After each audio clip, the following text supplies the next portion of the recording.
चलिए जानते हैं आज की देश और दुनिया की सिलेक्टेड काम की और महत्वपूर्ण 50 बड़ी खबरों को मात्र 10 मिनट में। पर अभी तक आपने वीडियो को लाइक नहीं किया है तो वीडियो को लाइक कर दे। झारखंड के गढ़वा जिले में चामा गांव में सावन के सोमवारी के अवसर पर निकाली गई कलश यात्रा के दौरान श्रद्धालुओं पर मुस्लिम समुदाय के लोग ने हमला कर दिया, जिससे 7 से अधिक लोग घायल हो गए। इस घटना के बाद पुलिस ने 7 नामजद और 40 से 50 अज्ञात लोगों के खिलाफ FIR दर्ज की गई। स्वतंत्र दिवस के मौके पर आरजेडी सुप्रीमो लालू यादव गुरुवार को मीडिया से रूबरू हुए। इस दौरान उन्होंने देशवासियों को स्वतंत्र दिवस की बधाई दी। उन्होंने कहा कि देश हमारा कभी भी गुलामी की स्थिति में नहीं हो, इसलिए हम लोग आज संकल्प करते हैं। राष्ट्रपति महात्मा गांधी देश के लाखों लाख स्वतंत्र सेनानियों को याद करते हैं, उनके बलिदान को सलाम करते हैं। वहीं इस दौरान नेता प्रतिपक्ष तेजस्वी यादव भी मौजूद रहे। तेजस्वी यादव ने कहा कि स्वतंत्रता दिवस की देशवासियों को शुभकामनाएं और बधाई देता हूँ, और जिन लोगों ने स्वतंत्रता दिलाने में योगदान दी सभी को सलाम है।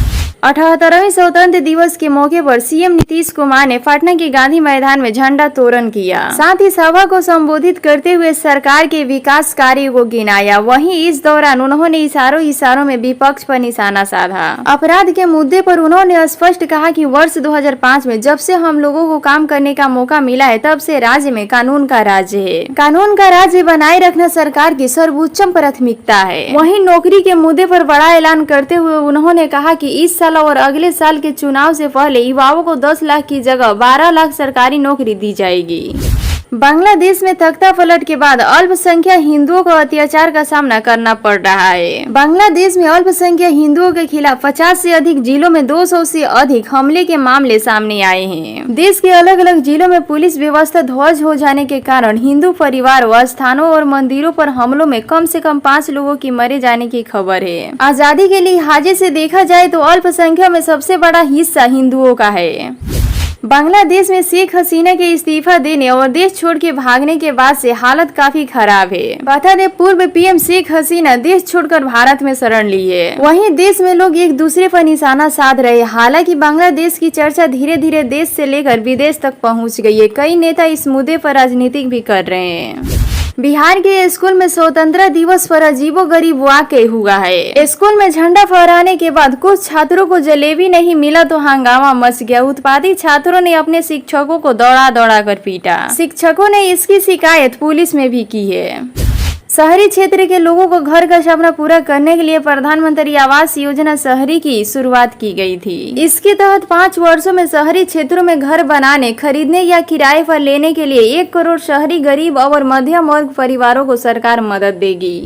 बिहार के नेता प्रतिपक्ष और पूर्व उप मुख्यमंत्री तेजस्वी यादव ने भाजपा को बड़का झूठा पार्टी बताया है। उन्होंने कहा है कि भाजपा यदि अनुसूचित जाति एवं जनजाति आरक्षण के पक्ष में है तो उनकी क्रीमी ईयर कोड के आदेश के खिलाफ अध्यादेश लाना चाहिए। नेता प्रतिपक्ष ने कहा है कि यह बात सभी जानते हैं कि भाजपा हमेशा आरक्षण को लेकर साजिश करती है। उसकी मंशा 65% आरक्षण और 10% आर्थिक रूप से कमजोर के आरक्षण को खत्म करने की है।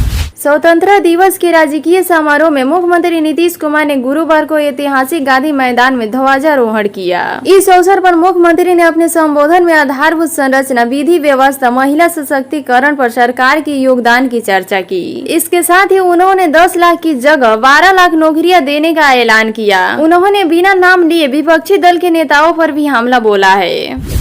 78वें स्वतंत्र दिवस पर मुख्यमंत्री योगी आदित्यनाथ ने विधानसभा पर तिरंगा फहराया। इस मौके पर मुख्यमंत्री ने युवाओं के लिए मुख्यमंत्री युवा उद्यमी विकास अभियान योजना की घोषणा की। मुख्यमंत्री ने कहा कि हमारा युवा प्रतिभाशील और ऊर्जा से भरपूर है। विकसित भारत के निर्माण के लिए युवाओं का योगदान अत्यंत महत्वपूर्ण है। इसके लिए राज्य सरकार शिक्षा और रोजगार पर विशेष ध्यान दे रही है। उन्होंने कहा कि इस योजना की मदद से कुछ वर्षों में 10 लाख युवाओं को रोजगार और स्वरोजगार से जुड़ने में सफलता मिलेगी।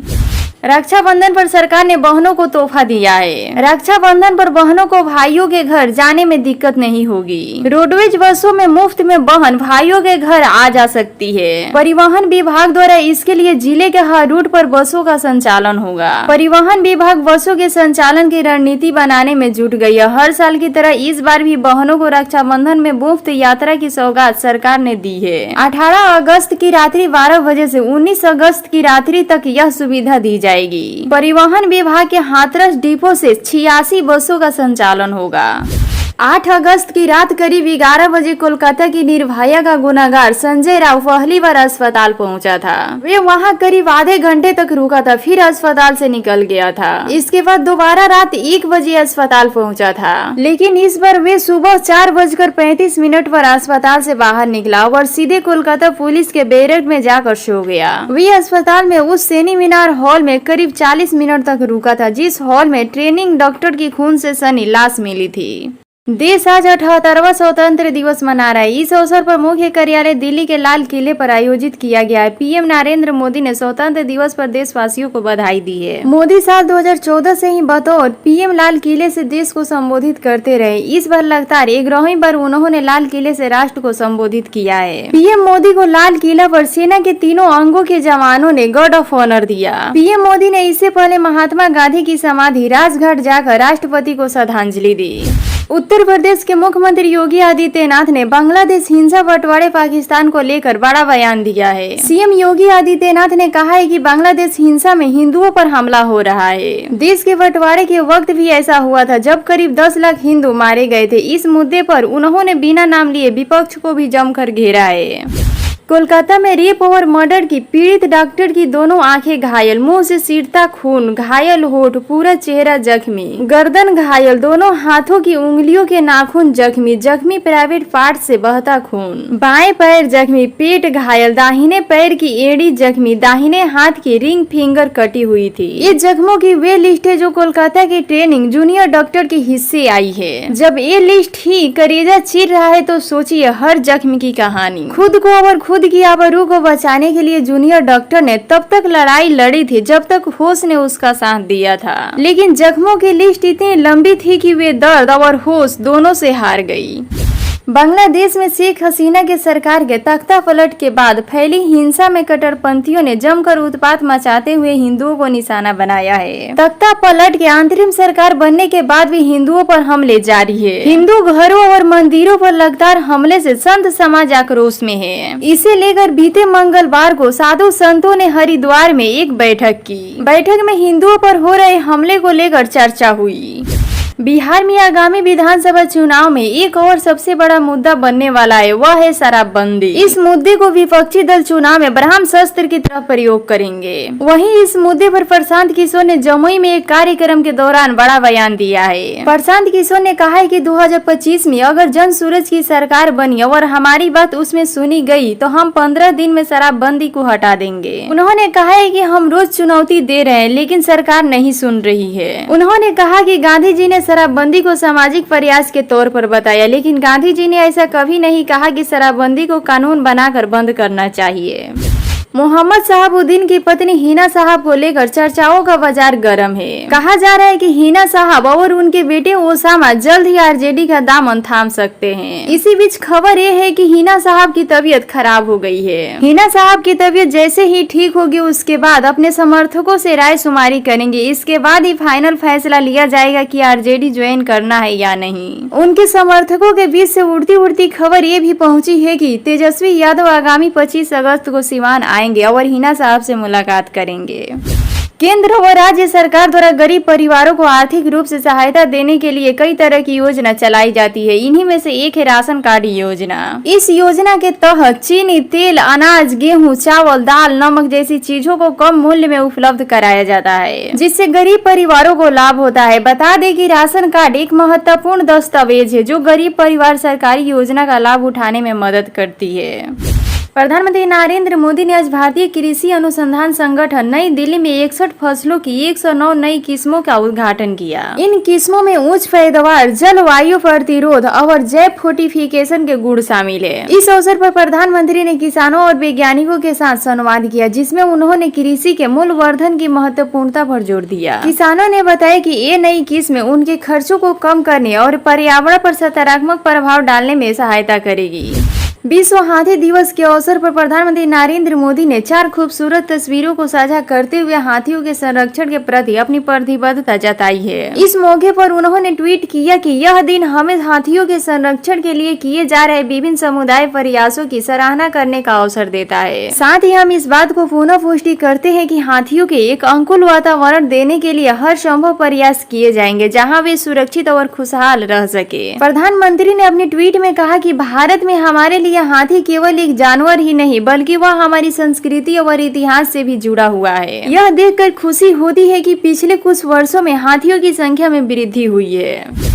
भाजपा सांसद कंगना रणावत ने राहुल गांधी के ऊपर जमकर निशाना साधा है। उन्होंने हिडनवर के खुलासे को लेकर कंगना रणावत राहुल गांधी के ऊपर बरसी। उन्होंने कहा कि राहुल गांधी सबसे खतरनाक आदमी है, वे कटु, जहरीले और विध्वंसक है। उनका एजेंडा है कि अगर वे प्रधानमंत्री नहीं बन सकते हैं तो वे इस देश को नष्ट कर सकते हैं। हिडनवर्ग की रिपोर्ट हमारे शेयर बाजार को लक्षित करती है जिसका राहुल गांधी ने समर्थन किया था और वह रिपोर्ट एक बेकार साबित हुई है।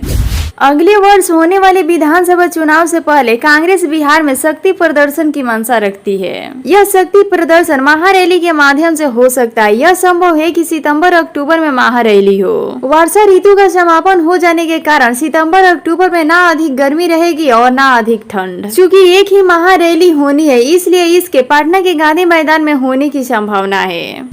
जेडीयू के वरिष्ठ नेता और केंद्रीय मंत्री ललन सिंह ने रविवार को कहा कि नेता प्रतिपक्ष तेजस्वी यादव की जन्म कुंडली में सीएम बनने का योग नहीं है। आपको बता दें कि शनिवार को नेता प्रतिपक्ष तेजस्वी यादव ने अपने एक कार्यक्रम में यह कहा था कि 2025 में बिहार विधानसभा चुनाव में अगर ईडी गठबंधन के सामने नीतीश कुमार का चेहरा होगा तो उनके गठबंधन की जीत पक्की है। ललन सिंह ने कहा कि तेजस्वी यादव ख्याली पुलाव पका रहे, उन्हें ख्याली पुलाव पकाने दे।